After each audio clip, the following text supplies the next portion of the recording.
ایک صاحب رسول اللہ صلی اللہ علیہ وسلم کی خدمت میں آئے اور عرض کیا کہ میری بہن نے نظر مانی تھی کہ حج کرے گی، لیکن اب ان کا انتقال ہو چکا ہے۔ نبی کریم صلی اللہ علیہ وسلم نے فرمایا، اگر ان پر کوئی قرض ہوتا تو کیا تم اسے ادا کرتے؟ انہوں نے عرض کی، ضرور ادا کرتے۔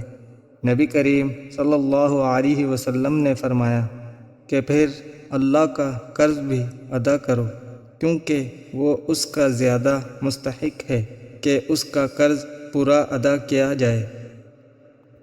نبی کریم صلی اللہ علیہ وسلم گزرے تو کعبہ کا ایک شخص اس طرح طواف کر رہا تھا کہ دوسرا شخص اس کے ناک میں رسی باندھ کر اس کے آگے سے اس کی رہنمائی کر رہا تھا۔ نبی کریم صلی اللہ علیہ وسلم نے وہ رسی اپنے ہاتھ سے کاٹ دی، پھر حکم دیا کہ ہاتھ سے اس کی رہنمائی کرے۔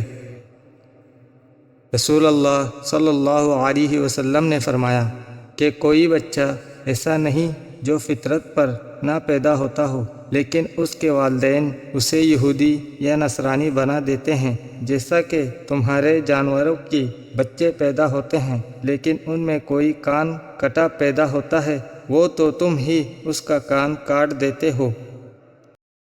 آپ حدیث سننا پسند کرتے ہیں تو ہمارے چینل کو ضرور سبسکرائب کریں اور گھنٹی کے بٹن کو آل پر سیٹ کر دیں تاکہ ہمارے تمام نئے آنے والی احادیث آپ تک بر وقت پہنچتی رہے۔ شکریہ۔